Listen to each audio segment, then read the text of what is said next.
Gandhi diet पर आ चुके हैं, राहुल गांधी को सुनते हैं सीधे आईसीसी से। यहाँ किसने खरोच फरोख्त कर ली बात अपने मेरे को। नमस्कार दोस्तों,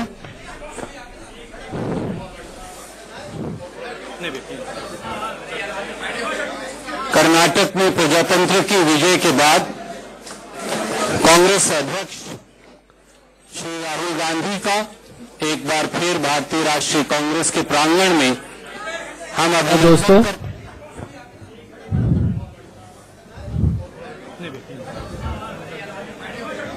कर्नाटक में प्रजातंत्र की विजय के बाद कांग्रेस अध्यक्ष श्री राहुल गांधी का एक बार फिर भारतीय राष्ट्रीय कांग्रेस के प्रांगण में हम अभिनंदन करते हैं। मैं प्रिंट के कैमरा साथियों से दरख्वास्त करूंगा, आप आराम से ले लें please.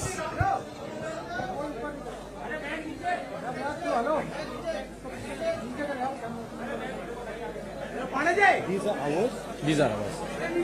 We recorded to type it. Can we have some silence, please?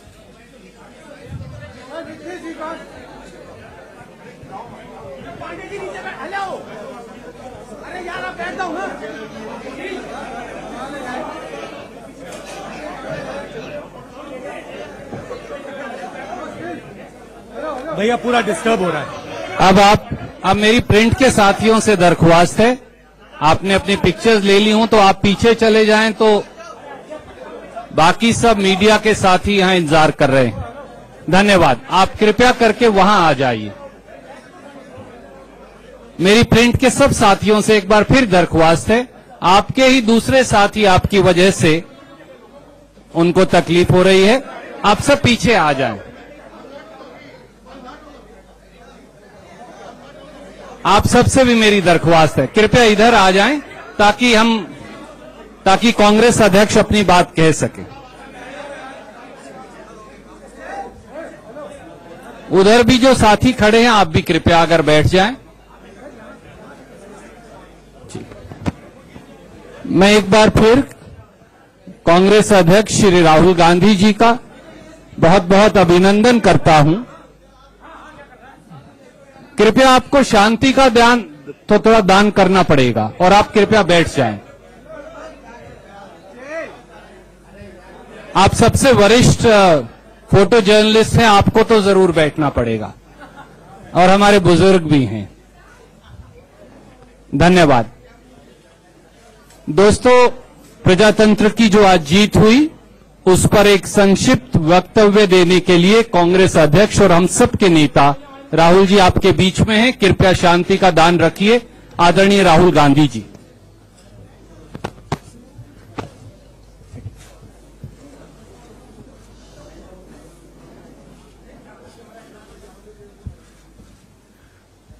Good afternoon. How are you? All well. Did you notice that after the entire exercise in the Vidhan Sabha in Karnataka, the BJP legislators and the speaker chose to get up and leave the house before the national anthem? Did you notice that? Right? You all noticed that. And in a way, this is what we are fighting today. The idea that you can rubbish every single institution in this country, you can disrespect anybody in this country simply because you happen to be in power. And this is something that the BJP does and the RSS does again and again and again. There is no institution in this country that is worthy of the respect of the Prime Minister, Mr. Amit Shah, and the RSS. And they believe that every single institution can be destroyed and stepped upon by them. They disrespect the mandate of the people of Karnataka. They disrespect the mandate of the people of Goa. They disrespect the mandate of the people of Manipur, one after the other, one after the other, one after the other. And I'm very proud to say that they have been shown that in India, power is not everything. In India, money is not everything. In India, corruption is not everything. In India, the will of the people is everything.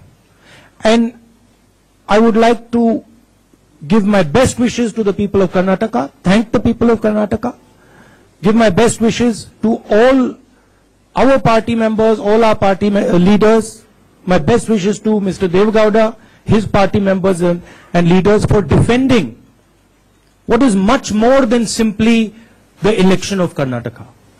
They have explained to the people, and we have explained to the people in the BJP and the RSS, that there are limits to your arrogance, there are limits to how you are trying to run this country.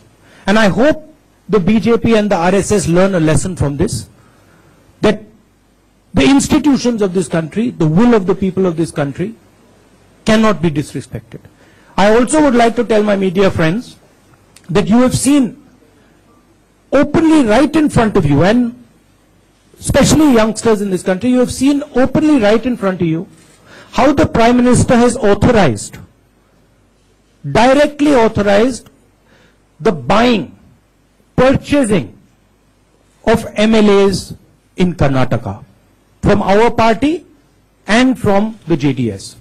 So the idea that Mr. Prime Minister spreads around the country that he is fighting corruption is a blatant lie. He is corruption. He is doing everything to subvert this nation, and he is doing it across the board. There are phone conversations of MLAs being attempted to be purchased by the BJP, and that is directly authorized from Delhi.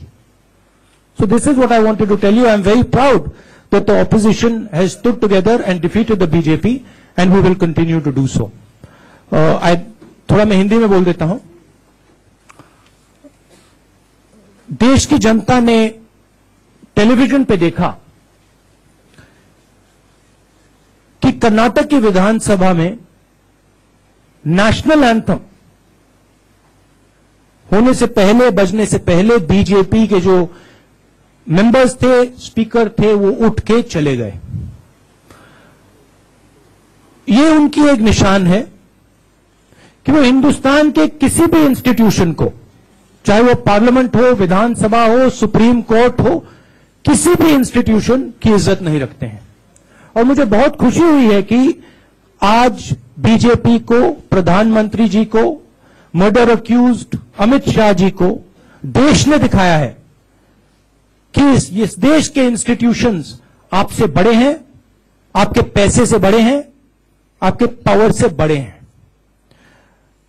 खुलेआम प्रधानमंत्री जी ने, अमित शाह जी ने Congress party और जनता दल के legislators, MLAs को खरीदने की कोशिश की है. टेप रिकॉर्डिंग्स सबके सामने है. प्रधानमंत्री जी भ्रष्टाचार की बात करते हैं, मगर सच्चाई है कि प्रधानमंत्री जी भ्रष्टाचार को बढ़ा रहे हैं और एक प्रकार से प्रधानमंत्री भ्रष्टाचार हैं. मैं कांग्रेस पार्टी के नेता, कार्यकर्ता, जेडीएस के नेता देवगौड़ा जी, उनके कार्यकर्ता और कर्नाटका की जनता को धन्यवाद करना चाहता हूं. सब एक साथ मिलकर खड़े हुए और ये जो लोकतंत्र पे आक्रमण था, जो पूरे देश में हो रहा है, सब जगह हो रहा है, इसको यहां पे कर्नाटक में रोका गया है. और मैं और सब ऑपोजिशन के लीडर मिलकर आपको कहते हैं कि बीजेपी को, आरएसएस को हम रोकेंगे. जो ये देश के इंस्टीट्यूशंस के साथ, सुप्रीम कोर्ट के साथ कर रहे हैं, इसको हम रोकेंगे और देश में जो हिंदुस्तान की जनता की आवाज है, उसकी हम रक्षा करेंगे. आप सबका बहुत बहुत धन्यवाद.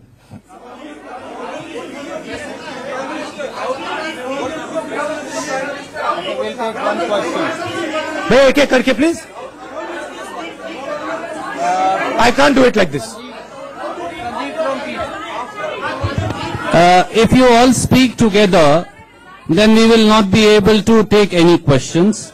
So let me start with the PTI, Sajeev from PTI. My message to the Prime Minister is that the Prime Minister is not bigger than India. The Prime Minister is not bigger than the people of India. The Prime Minister is not bigger than the Supreme Court. The Prime Minister is not bigger than the members of Parliament and the Vidhan Sabha. And the Prime Minister needs to stop thinking that he is bigger than every single institution in this country. The Prime Minister needs to understand that he has been chosen by this country to lead this country, but also to respect the institutions of this country. I am doubtful that the Prime Minister will understand that, because he has been trained throughout his life by the RSS never to respect any other institution except the RSS. But that is the message that not me, but the people of Karnataka and the people of India have given to the Prime Minister. Ashok Singhal.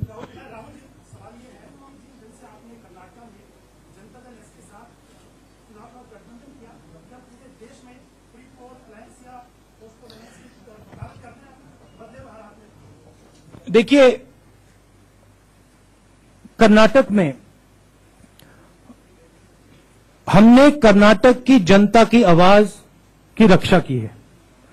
अगर BJP को full majority होती, हम BJP को सरकार बनाने देते.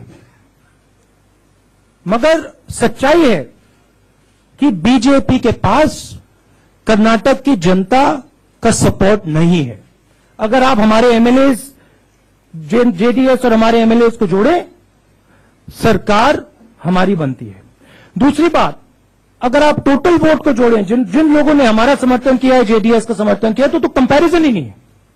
तो हमने यहां पे कर्नाटक की जनता की आवाज की रक्षा की है.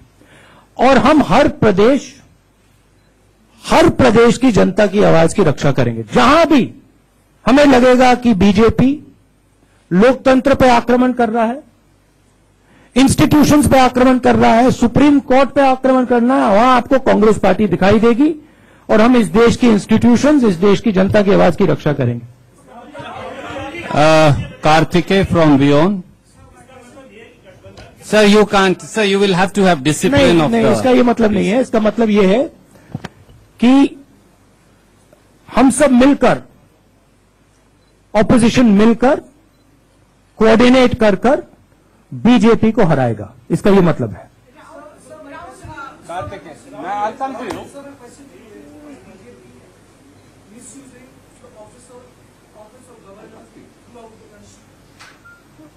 No, that's not a question you're asking me. That's a statement you're making.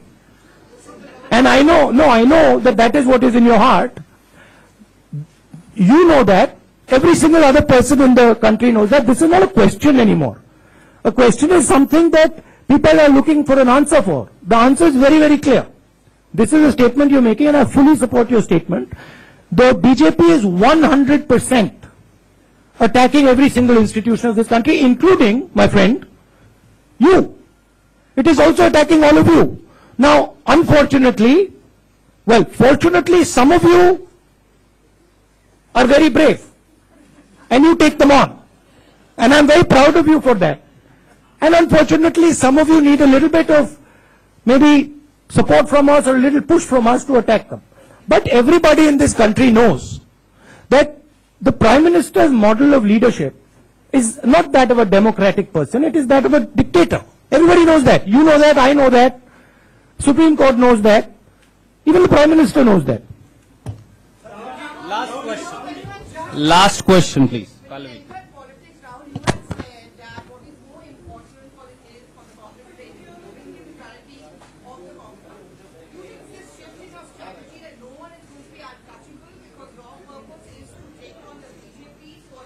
I'm not a casteist. I don't believe in untouchability. That idea I just don't believe in. No. That's the philosophy. The philosophy of the RSS, right? The basic idea behind the RSS is that they should capture and control every single institution in this country. That is the basic idea, and that is what we are fighting. And everybody is feeling it. Women are feeling it. The press is feeling it. The Supreme Court is feeling it.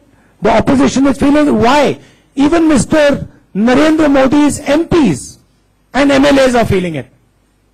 So it's a very clear thing. And that is what we are fighting. We will continue to fight. As I said earlier, we are going to work with the opposition to defeat the BJP. Okay. Last question. Mithilesh, last question there.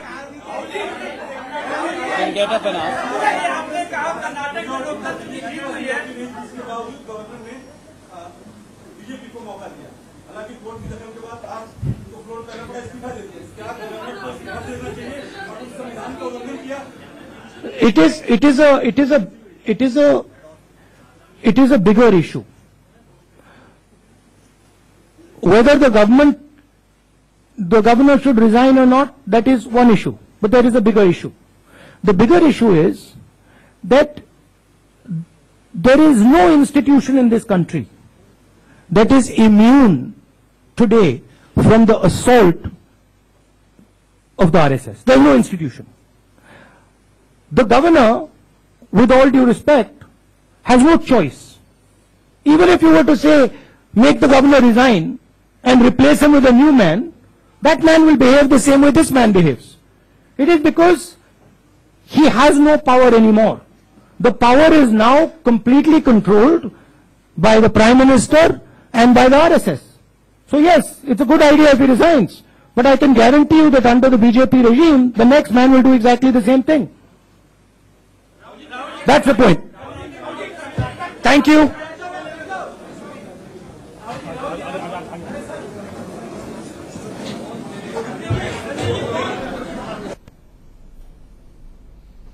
Karnataka, Goa, Manipur के जनादेश का अपमान किया है। Bharatiya Janata party ने ये कहा है, प्राइम मिनिस्टर हर इंस्टीट्यूशन को खत्म करने की कोशिश कर रहे हैं। ये कहा है, हम लोकतंत्र बचाने की लड़ाई लड़ रहे हैं। ये कहा है, पूरा अपोजिशन मिलकर चुनाव लड़ेगा और प्रधानमंत्री और उनकी पार्टी को हराएगा। ये कहा है, कई संगीन बातें की। उन्होंने कहा कि प्रधानमंत्री भ्रष्टाचार को बढ़ावा दे रहे हैं। स्मिता, ये क्या एलिगेशन स्टैंड करता है प्रधानमंत्री पर? नहीं दीपक जी, मुझे लगता है कि चूंकि घटनाक्रम फिलहाल इस समय कांग्रेस के फेवर में जाता हुआ दिख रहा है, तो राहुल गांधी जी शायद कुछ ज्यादा ही बोल गए कुछ मुद्दों पर। जैसे उन्होंने प्रधानमंत्री और साथ साथ बीजेपी पर इंस्टीट्यूशंस को आघात करने का आरोप लगाया, जिस समय वो सुप्रीम कोर्ट का नाम ले रहे थे इंस्टीट्यूशन के तहत। बहुत अच्छा होता कि आज विधानसभा के बाहर गुलाम नबी आजाद साहब ने जब सुप्रीम कोर्ट को धन्यवाद दिया इस मुद्दे पर उनकी मदद करने के लिए, तो एक क्षमा याचना भी कर लेते कि अभी कुछ हफ्ते भी नहीं बीते हैं कि सुप्रीम कोर्ट पर किस तरह से उन्होंने इम्पीचमेंट वाला मूव ला करके मोशन, उन्होंने किस तरह से सुप्रीम कोर्ट के चीफ जस्टिस पर, जो देश के चीफ जस्टिस होते हैं, एक सवाल खड़ा करने की कोशिश की थी। और मुझे इससे चिंता इसलिए होती है कि क्योंकि सुप्रीम कोर्ट वगैरह ऐसे इंस्टीट्यूशन है, हमारे संवैधानिक संस्थाएं हैं, कि इससे देश में एक बहुत विचित्र सा संदेश जाता है, खास करके देश का जो युवा वर्ग है, जो अभी देश के इंस्टीट्यूशंस के बारे में समझ रहा है, सीख रहा है, उसके ऊपर। तो मुझे लगता है एक और बात जो राहुल गांधी जी ने कही कि हमने कर्नाटक की जनता की जो इच्छा थी उसका हमने सम्मान किया है।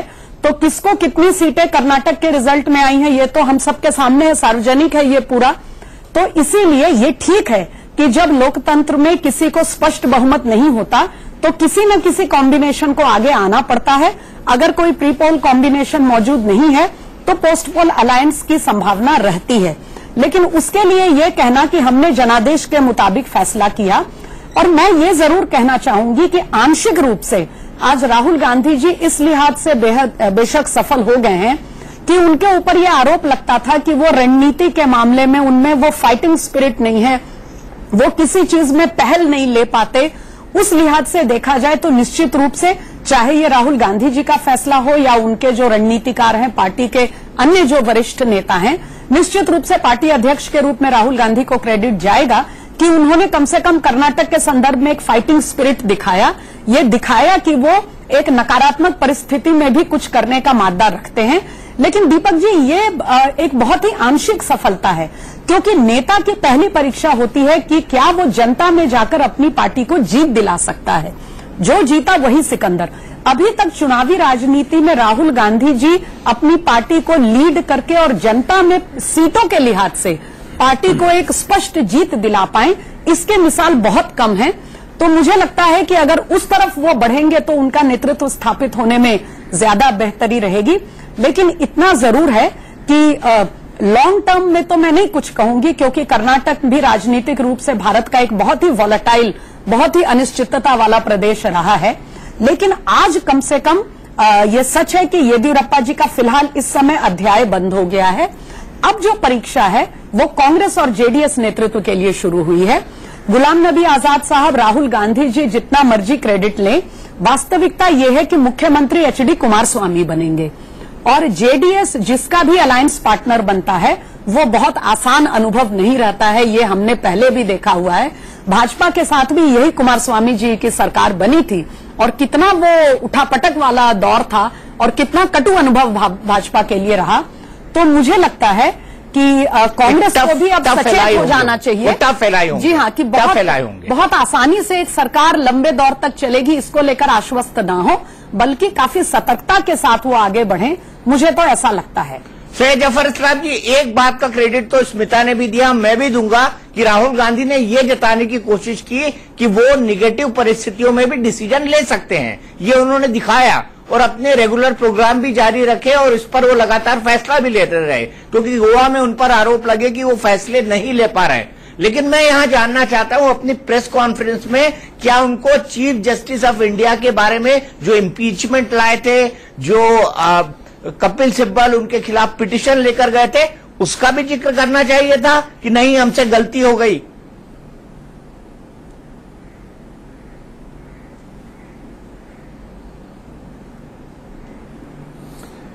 देखिए दीपक जी, कभी कभी ऐसी परिस्थितियों में लोगों को बिल्कुल खुशी के माहौल में इस तरह से बिल्कुल बौखला जाते हैं।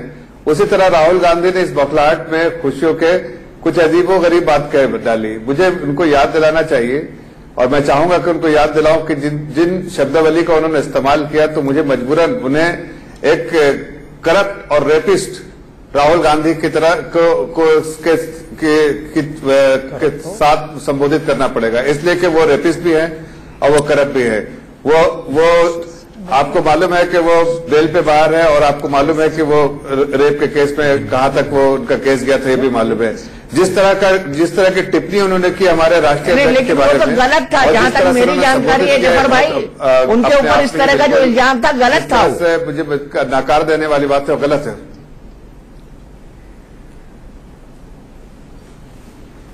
तो मैं कहा गलत कह रहा हूं? क्या इन पे रेप का इल्जाम नहीं था क्या? वो तो बिल्कुल साफ, उन पे कोई इल्जाम जो था चार्जशीट भी नहीं हुआ और उसको स्क्वॉश कर दिया गया कोर्ट द्वारा। तो उसको तो कोर्ट ने भी मानने से इनकार कर दिया कि ये जो एलिगेशन है ये फॉल्स एलिगेशन है। और राहुल गांधी तो रेप के चार्ज में थे, तो क्या इनको रेपिस्ट ना कहूं मैं? आप ही खुद बताइए, क्या मैं इनको रेपिस्ट ना किस तरह से संबोधित करूं इनको? मैं थोड़ी हार्श लैंग्वेज नहीं होगी जफर भाई? जफर भाई, ये थोड़ी हार्श लैंग्वेज तो नहीं होगी? करप्शन चार्जेस में ये मैं तो नहीं कर रहा, हकीकत बता रहे हैं। नहीं बिल्कुल नहीं, बिल्कुल हार्श नहीं, हकीकत की लैंग्वेज है। देखिए, एक आदमी जिन पे गलत इल्जाम लगे, कोर्ट में वो इल्जाम चला भी नहीं, उसको बरी नहीं, बल्कि कोर्ट ने इनकार कर दिया। बरी तो बात की बात है, कोर्ट ने इनकार कर दिया कि एलिगेशन ही गलत है और उस एलिगेशन को क्वॉश कर दिया। जो चार्जशीट आपको क्वॉश कर दिया, उसको आगे बढ़ने नहीं दिया, इसलिए कि वह एलिगेशन गलत थी। और एक जगह जो उस तरह के चार्जेस एक बेल पे बाहर है, तो मैं कैसे नहीं कहूं कि वो करप्ट और रेपिस्ट है? बताइए।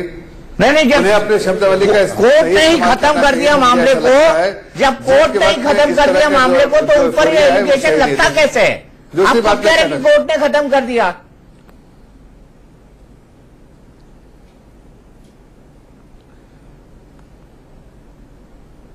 तो मैं अपने राष्ट्रीय अध्यक्ष जी के बारे में कह रहा हूं, जिनके बारे में उन्होंने जिस तरह की शब्दावली का इस्तेमाल किया, वो उसको उसकी तुलना मैं कह रहा हूं कि उनके केस को तो चार्जशीट को कोर्ट ने मना कर दिया और क्वॉश कर दिया कि गलत चार्जशीट है, इसमें इल्जाम जो है बिल्कुल जो विंडिक्टिव है और ये पर्पसली किया हुआ है, मोटिवेटेड है, और इसको क्वॉश कर दिया। ऐसे में राहुल गांधी तो रेप के चार्ज में, आपको भी पता है कि कौन से रेप के चार्ज में है, और आपको भी पता है कि वो बेल में है, करप्ट है। तो क्या उनको मैं समझता हूं, उचित समझता हूं कि उनको रेपिस्ट और करप्ट की तरह से संबोधित किया जाए तो बेहतर होगा। दूसरी बात, इस बात से हट के मैं एक और बात कहता हूं कि देखिए ये जीत जो है, जीत नहीं उनकी, ये इनकी हार है और बड़ी हार है। भारतीय जनता पार्टी सिर्फ दो चीजों के बारे में कह रही थी डे वन से, और आज भी मैं आपके चैनल पे भी कहा और हर चैनलों पे कहा है कि हम चाहते थे संवैधानिक तरीके से, जब आप बात करते हैं एसआर बोमई के, उनके जो अभी बैठे थे प्रेस कॉन्फ्रेंस में सुरजेवाला, वो बार बार ट्वीट करते थे एसआर बोमई केस के बारे में बात जिक्र करते थे, उसका रेफरेंस देते हुए मैं कह रहा हूं उसी एसआर बोमई केस के 396 पारा में, और साथ साथ जो सरकारिया कमीशन और पुंची कमीशन में जो कहा गया था कि जो दिखाया था इन ऑर्डर ऑफ प्रेफरेंस किसको बुलाना चाहिए अगर फ्रैक्चर्ड मैंडेट हो, तो प्री पोल अलायंस में अगर उनको नहीं था कोई तो फ्रैक्चर्ड मैंडेट में हमें पहले बुलाना चाहिए था, जिसका विरोध वो कर रहे थे, और एक अनहोली अलायंस किया था जिसको गवर्नर साहब ने और कॉम्पिटेंट अथॉरिटी, चाहे कोर्ट ने या गवर्नर साहब ने, दोनों ने नकारा और हमें मौका दिया। दो चीजों की जो प्रेयर कर रहे थे, हमको हमें मिलना चाहिए मौका सरकार बनाने का, और हमें मौका मिलना चाहिए, ये एफर्ट लगाने का मौका मिलना चाहिए कि हम सदन के पटल पे अपनी बहुमत सिद्ध कर दे या नहीं सिद्ध कर पाए, दोनों हमें मौका मिलना चाहिए। हम सिद्ध भी कर सकते हैं और नाकाम भी हो सकते हैं, नाकाम होने पर आपको मौका मिलना चाहिए। जिस राइट्स को जो कॉन्स्टिट्यूशन हमको और संविधान जो हमको राइट्स देता, उसको वो कहीं ना कहीं डिनाई करना चाहते थे। लेकिन इस बात की खुशी है कि हमें जनादेश भी मिला, और उस जनादेश के पीछे आड़े आए वो कांग्रेस पार्टी जिनके 20 मंत्री हार गए, जिनके मुख्यमंत्री हार गए, और सिर्फ एक सीट से जीते, जहां 1600 सीट से और 36,500 वोटों से हारे।